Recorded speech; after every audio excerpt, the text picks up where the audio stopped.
played an extra in 1991's Pirate Island television movie. Outside of that, he appeared in an episode of the Sylvania Waters documentary reality show. IMDb lists a synopsis of that as a fly-on-the-wall documentary series following the life of an Australian family living in the affluent Sydney suburb of Sylvania Waters. He's credited as a male stripper. Frank Dukes did say several of the fighters in Bloodsport were dancers. He didn't say what kind of dancers.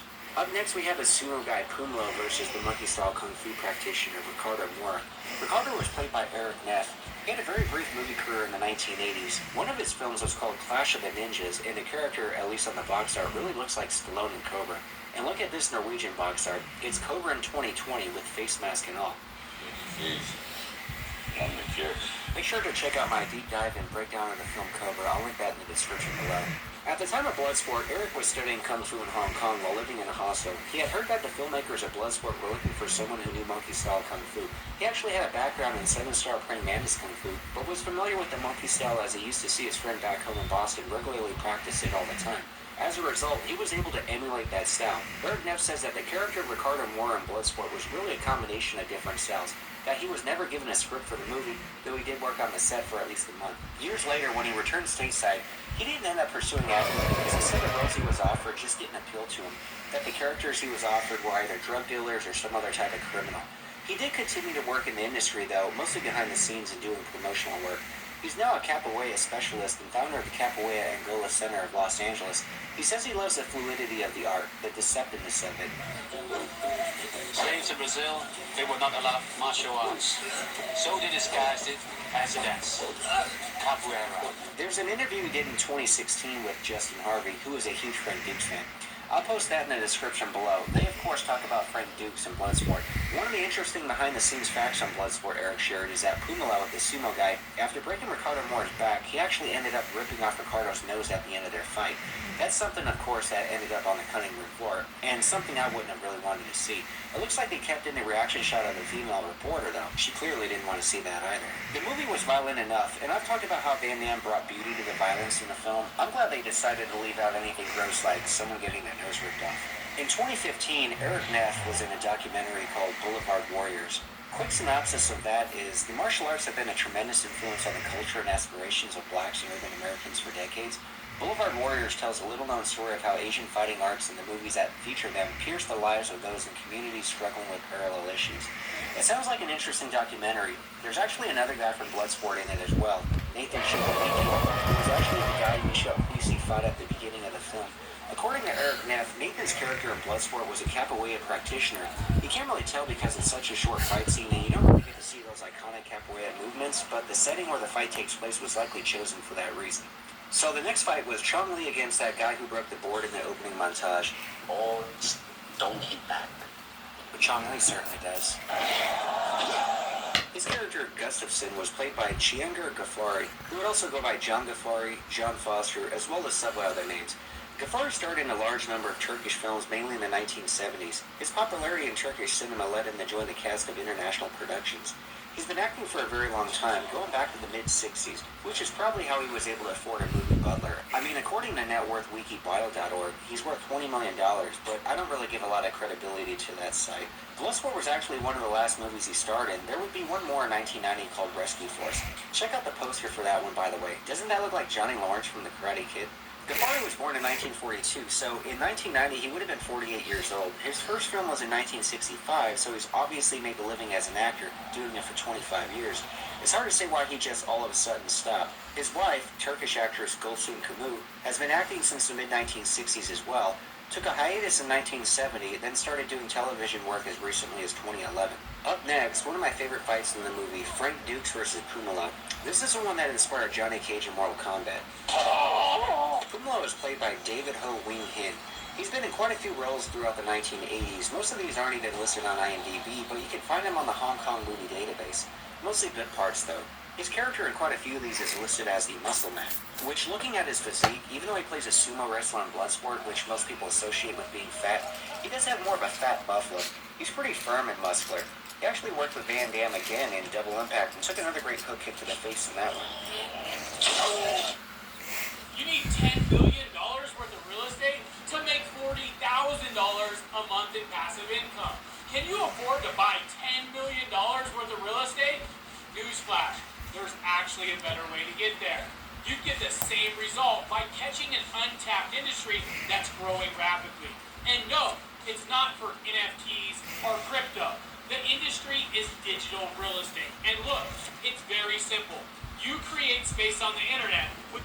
I have never lost money with Red Diversity. No, I've never lost money. I've only made money with Red Diversity. No, never in the 4 years. I haven't lost money with Red Diversified. I don't think anybody has lost money. No. I've not lost 1 cent.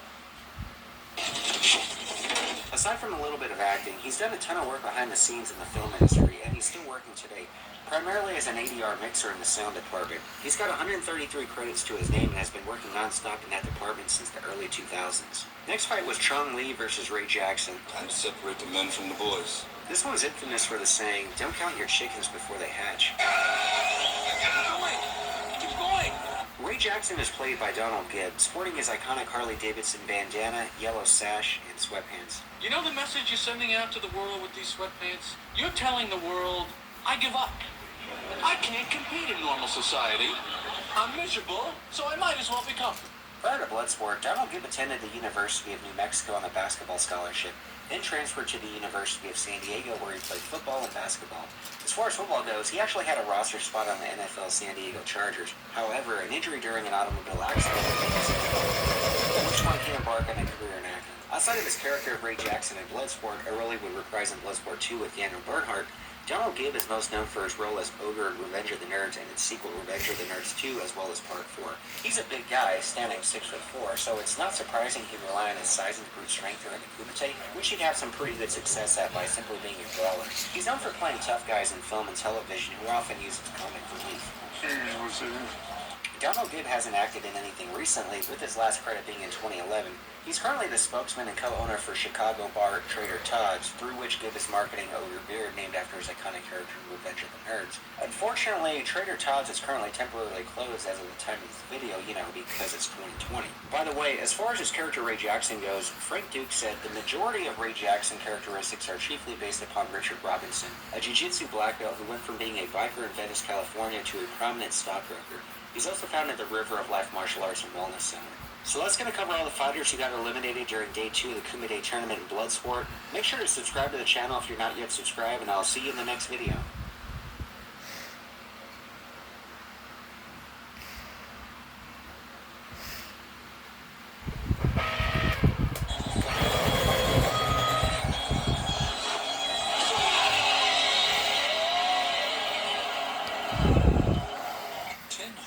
Facts about Bloodsport, Van Damme's cult classic martial arts masterpiece. What started as a possible fantasy story went on to become one of the most famous cult action films in the history of Hollywood. Well, the truth behind Bloodsport is as shady and dark as Voldemort's black magic, but we will try to remain as honest and authentic as is humanly possible. In 1980, Frank Dukes revealed his experiences about a secret Kumite tournament fought deep within jungles. A few years later, a film is being produced with Frank Dukes as the inspiration. Bloodsport follows the story of a military man who leaves the job to pursue a noted martial arts tournament. He was trained in martial arts by a great teacher named Senzo Tanaka. After getting his invitation, Frank Dukes fights several opponents, but his arch enemy remains Chong Li, who has won the Kumite many times and holds the record for the fastest knockout. A trend that started back in the 80s that continues till now is that if a man from the armed forces quits, he is sure to go on a rampage and kill anything that moves.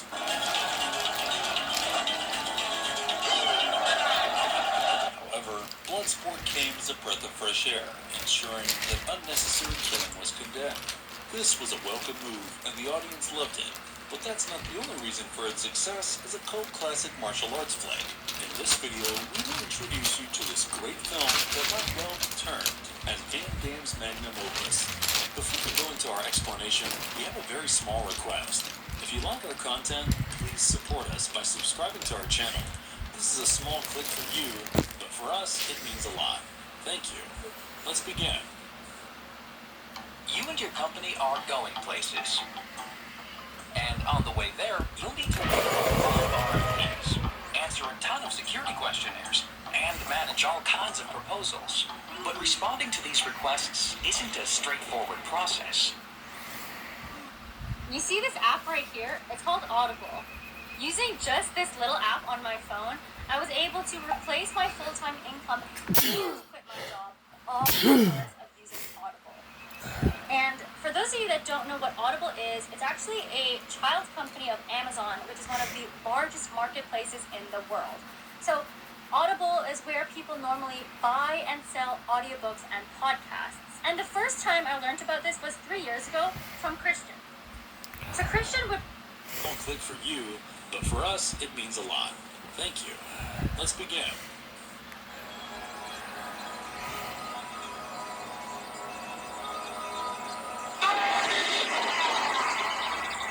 Number 1. It's a true story. Well, sort of. Ever heard of the phrase, "We could neither deny nor confirm that statement"?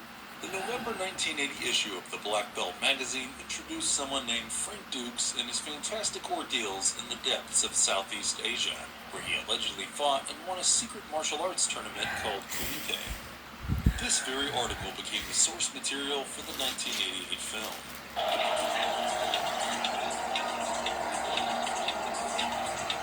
Kumite is supposed to be a fighting tournament where death is one of the possibilities because there are practically no restrictions or enough rules.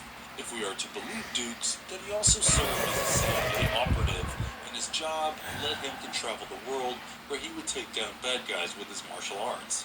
Frank Dukes claims that he became a ninja under the tutelage of Senzo Tanaka, aka Tiger, who descended from a family with over 40 generations of warriors. These claims are extremely difficult to refute or prove because of Frank's claims that the tournament was held in extreme secrecy and that the CIA would never reveal one of their agents. Believing these theories and fantastic claims would be nothing short of believing in fantasy. But then Dukes claims to possess the Kumite trophy that he won, and also that one U.S. Navy Lieutenant Commander, Alexander Morton, agrees with his claims of covert operations. We are of the opinion that while some of these claims might be a beautiful figment of Mr. Frank Dukes' imagination, there might also be some truth to it. Because there's not a living soul that can prove the existence of Mr. Tanaka or the Kumite tournament Dukes won, we conclude that there might be more exaggeration than facts. Nevertheless, Dukes' claim led to the production of a film based on his life, and he acted as the inspiration, fight coordinator, and special trainer to Van Damme in the film Bloodsport.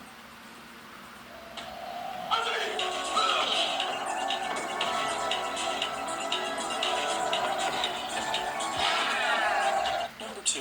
There are a number of stories about how Jean-Claude Van Damme landed the lead.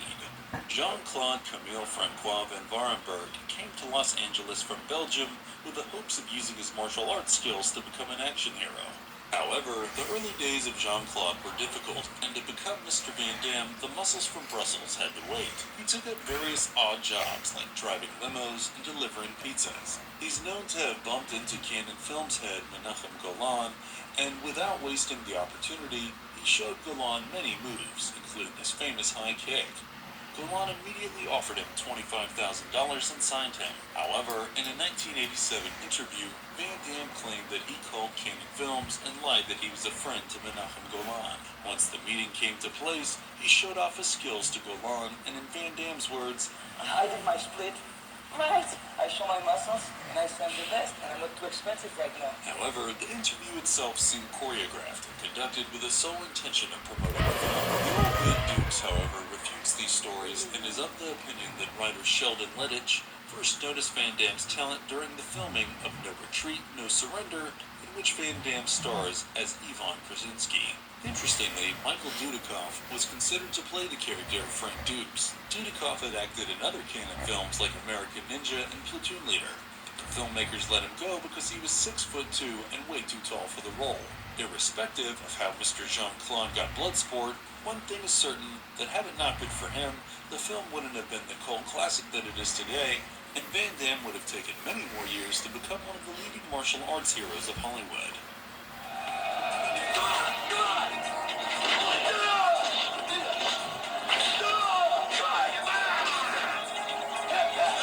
Number 3. No stuntmen were used in filming.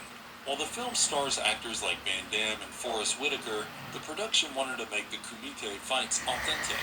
To achieve this, instead of going with stuntmen, they chose to go with real-life martial arts champions. Muay Thai fighter Paco is played by Paulo Tacha. He was born and brought up in South Africa and went to Thailand to learn Muay Thai. Tacha is known to be one of the first foreigners to have fought and won prestigious competitions in both Thailand and China, and to this day remains one of the most renowned advocates of Muay Thai. Michel Kissy, who played Swan Paredes, used to train alongside Van Damme in Belgium. He tagged along with Van Damme to LA in the hopes of becoming an actor. He finally got a small part in Bloodsport and later went on to play the antagonist in Kickboxer. These trained fighters bring an added vigor and flavor to the fight sequences, and praise should be given to the filmmakers for foreseeing the impact of using trained professionals rather than stuntmen. Obviously, there are several great bouts throughout the film, but the Marvelous Video staff voted on the subject to decide the best one. We think the one between Frank Dukes and Chong Li stole the show because of the sheer background that the fight held. Dukes had broken Li's record for the fastest knockout. This pretty much pissed off Chong.